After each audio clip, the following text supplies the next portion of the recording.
Oh, salamu alaikum, salamu alaikum, salamu alaikum. An bɛ Ala fo k'Ala barikada. Ala min ye bi don yira n'an bɛ Ala fo k'a barikada. N'o bɔra yen an bɛ sɔli k'an ka kira sanumanba in kan.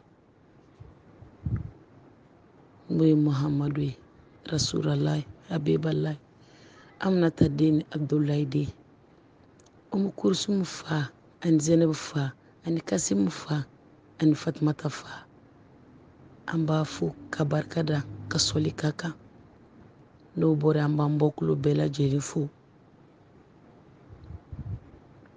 N'o tɛmɛna ka bɔ yen an bɛ Iba Wani fo, Sisoko Banasanu, Mamadu Fili Sisoko denkɛ, den kelen pe, Umu Kamara denkɛ, den kelen pe, den kelen min ka fisa n'a bɔɲɔgɔnw ye, n'a digira la aw tɛ t'aw yɛrɛ lajɛ. Umu deli ka faden tɔɔrɔ, Umu deli ka ɲɔgɔn ɲɛ bali,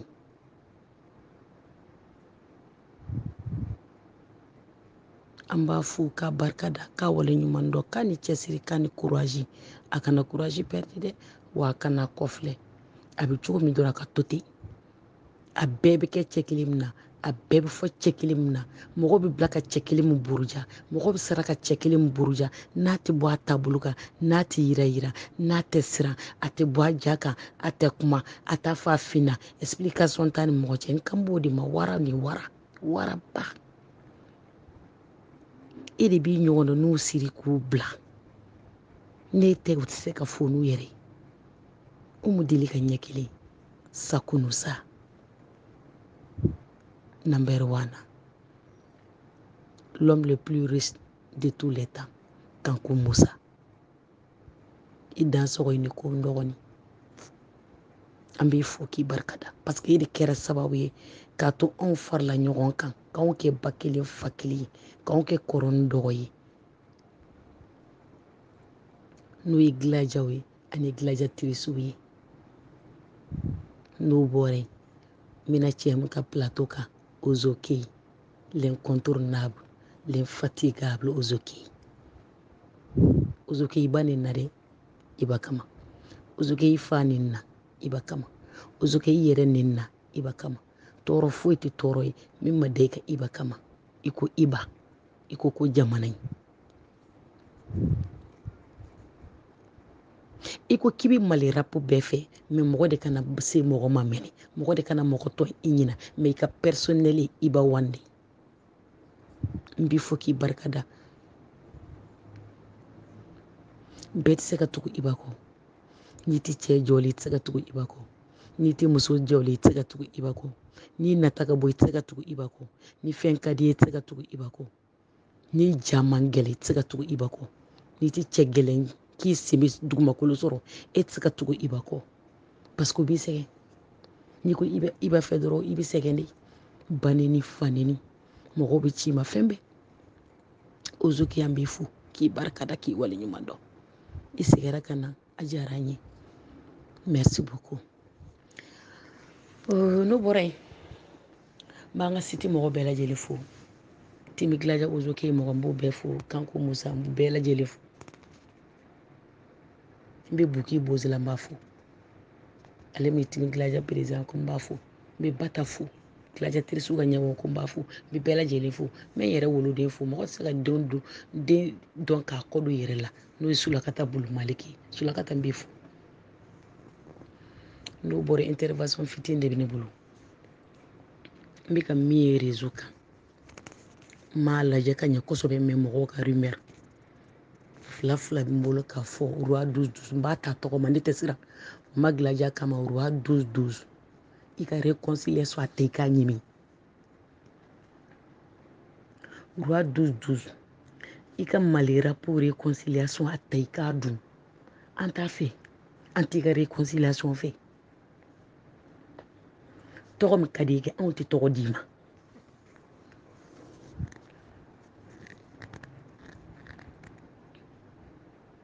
i bɛ tɔgɔ min nɔfɛ k'a fɔ ko roi 12 nin kɛ o wagati tɛmɛna roi 12 o tɛmɛna mɛnna e y'i fasi bɛɛ yira Iba la sa e kan ka fɛn fɛn kɛ Iba la i y'a bɛɛ kɛ k'a ban sisan a tɔ tora i kɛɲɛ ko de o de nana réconciliation a ta i k'a dun an t'a la Iba bannen na e roi 12 sen kan e ma kuma pauvre mère banabaatɔ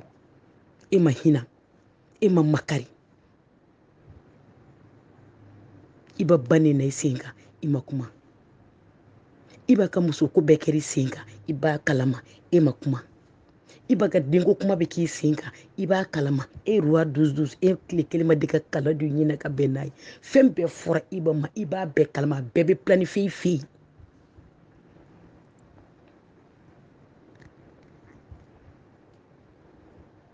a jɛjugu bɛɛ bɛ fɔ e de fɛ yen kuma modèle bɛɛ fɔra Iba fɛ yen a nkalon n'a tiɲɛ bɛɛ fɔra i fɛ yen i ma deli ka kuma minnu ka di i y'olu de gɛrɛ i kɔrɔ parce que e bɛ na min de fɛ o de ka di i ye minnu bɛ gɛrɛ la k'i suscité o de ka di i ye minnu b'i kulokɔrɔ duman f'i ye olu de ka di i ye minnu b'i senw minɛ o de ka di i ye minnu b'i se ka taa u ka nasɔngɔ ɲini i fɛ o de ka di i ye minnu b'u dama kasi la o de ka di i ye Iba tɛ n'o k'i ye fo ka diɲɛ wuli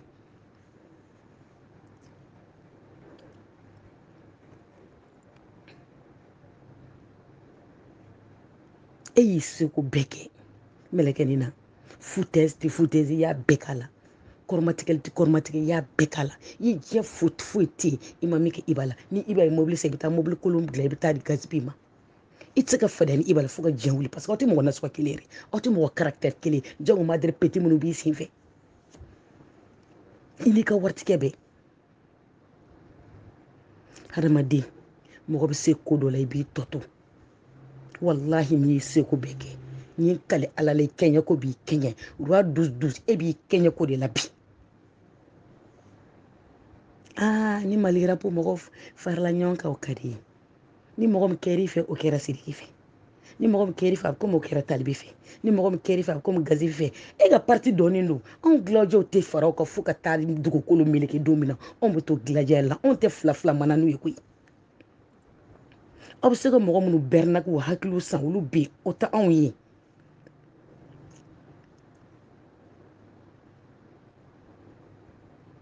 Umu deli ka yiriba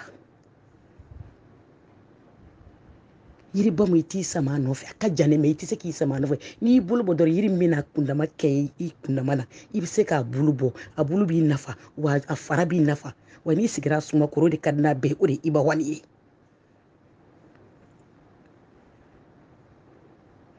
aw bolo Iba hakɛ b'aw to yan bilahi fo n'a sɔrɔ ala ko tɛ tiɲɛ n ye n kale ala la Iba hakɛ a tɛ aw to yen complot tɛ complot ye aw ye complot jugu bɛɛ siri mɛlɛkɛnin kama aw dɛsɛra aw bɛ dɛsɛ o parce que aw bɛ min ma n'ale ye ale t'o ma na aw ye aw bɛ sini Iba ko hami ye Iba bɛ si dɛ ale kan ka mun de kɛ sini k'a ka gilajɛw nisɔndiya ale kan ka mun de kɛ sini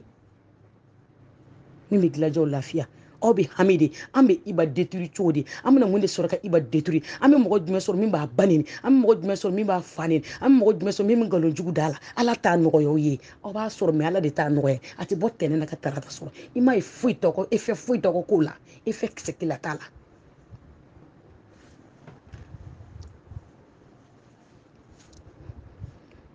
e ma o bɛɛ bɛ fara ɲɔgɔn kan ne ka ko kɛ yan Iba kelen de b'a kɛ Iba kelen wa a bolo bɛ ala de bolo aw tɛ se jɔnni fila aw tɛ se aw tɛ se aw nagasilen jɔn nagasilen de aw ye aw tɛ se a bolo bɛ ala de bolo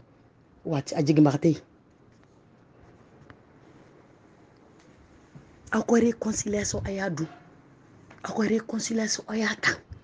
an t'aw ka réconciliation fɛ wa an tɛ fara aw kan bi an tɛ fara aw kan sini wa Iba tɛ fara aw kan bi Iba tɛ fara aw kan sini a ye t'aw ta fan anw gilajɛw b'an ta fan anw ma dɛsɛ wa ala t'an dɛsɛ aw y'aw sen da ka diɲɛ fɛn fɛn n'a y'a sen dɔ la aw b'aw sen don o bɛɛ la n'a ni artiste min ye diyo kɛ aw b'a ɲini fɔ aw n'o tigi ka diyo kɛ ni denmisɛnnin min fɛnɛ ye snap kɛ n'a ka dɔnkili ye aw b'o essayer k'o neni k'o ba neni k'o fa neni n'aw dɛsɛr'o la aw bɛ na ni wari ye n'aw dɛsɛr'o la aw bɛ na ni mobili ye n'aw dɛsɛr'o la aw bɛ fɛn dɔ kɔni ɲini o la n'aw dɛsɛr'o la aw bɛ se k'o ba neni k'o fa neni parce que hadamaden f'i ka kɛ homme de principe de ye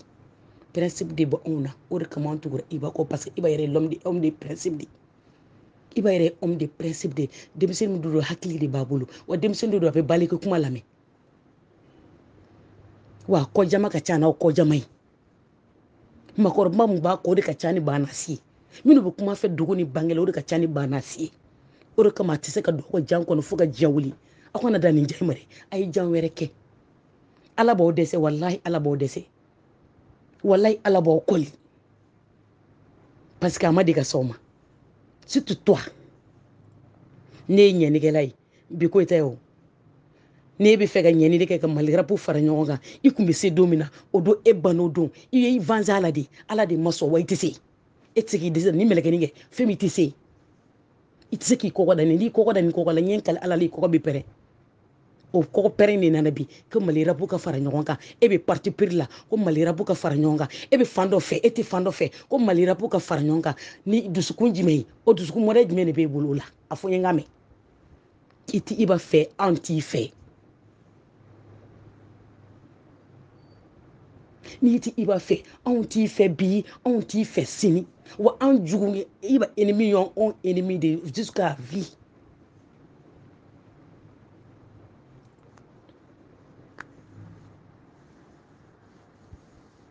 Iba aw b'a ye aw b'a ye wa a bɛ taa n'Ala ka jɛ inshallah a t'aw bolo aw tɛ se a da kan t'aw bolo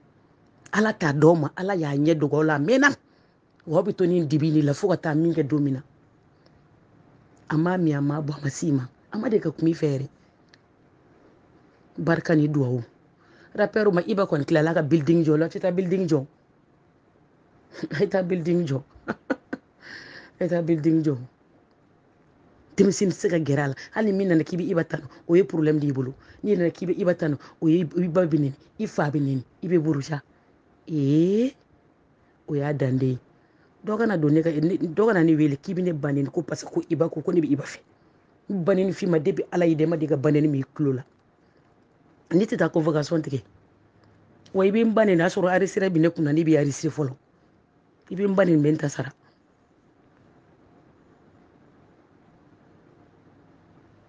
Iba y'u sɛgɛn dɛ i t'i sen b'u kan kan Mali rappeur kan kan n'u ka patron ba i t'i sen b'u kan kan u sɛgɛnna dɛ sisan kɔni biir kɔnɔ n'u jɔ ko réconciliation an t'u ka réconciliation fɛ a y'aw ka réconciliation ta ka foutaise kɛ denni cɛnin na ka diɲɛ kuma bɛɛ ko bɛɛ k'a la ka jɛjuguw siri a ka trophée ko aw sen b'a la a ka YouTube ko aw sen b'a la a ka vie ko aw sen bɔ a la aw t'aw sen da a ka diɲɛ fɛn bɛɛ kan mais ala ye mɔgɔ min da taaɲɛ kama e tɛ se k'o segin kɔfɛ ayi e tɛ se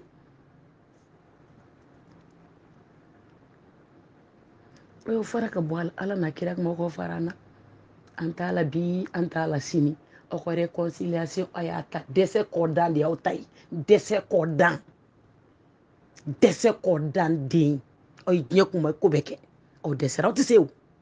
mɛlɛkɛnin kelen pewu den kelen n ma far'o la o ma ɲi dɛ barika de b'o la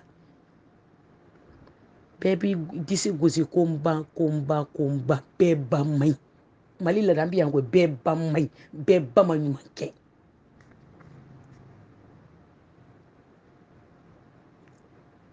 mɛlɛkɛnin y'a ba ta depuis kuma jumɛn san joli a ba b'a bolo a b'a balo san jumɛn san joli a ba b'a bolo a b'a fɛɛrɛ bɔ san joli a ba b'a bolo a bɛ hɛmɛhɛmɛ a ba nɔfɛ k'a ba ladon i tɛ chef de famille ka tɛmɛ Iba kan aw si tɛ chef de famille ka tɛmɛ Iba kan barika ni duwawu de bɛ Iba kɔ barika ni duwawu a fila tɛ sɔrɔ ɲɔgɔn fɛ mais Iba a fila bɛ Iba de kɔ i fa ka ba depuis i fitinin Iba b'i bolo maɲumantɔ ko la ka rapu kɛ ka diɲɛ tɔɔrɔ bɛɛ rapu la ka mangoya bɛɛ sɔrɔ rapu la ka diɲɛ gɛlɛya bɛɛ sɔrɔ rapu la ka janfa bɛɛ sɔrɔ rapu la i ko ala i ko rapu i bɛ fɛ k'i n'i ba bɔ nɔgɔ la o de kama ala ye Iba sankɔrɔta ka to ka gilaja cɛman ni gilaja musomanw ci Iba ma mɛ n to yan Batan b'i fo gilaja tirisiw ka Batan b'i fo ka musomaninw fara ɲɔgɔn kan a ma nɔgɔ dɛ mais bata i kaɲi de i ŋaniya kaɲi diinɛ ka i tugura cɛma ko ŋaniya kaɲi a diinɛ de kaɲi i b'a an ka taa an bɛ se n'an bɛ taa bila an bɛ se i kelen pewu mali rapu i kelen pewu a diyara mɔgɔ min i kelen a ma diya mɔgɔ min i kelen tɔw bɛ ɲɔgɔn dɛmɛ de ka biyew sa ɲɔgɔn ye ka ɲɔgɔn dɛmɛ i kelen pewu ni ala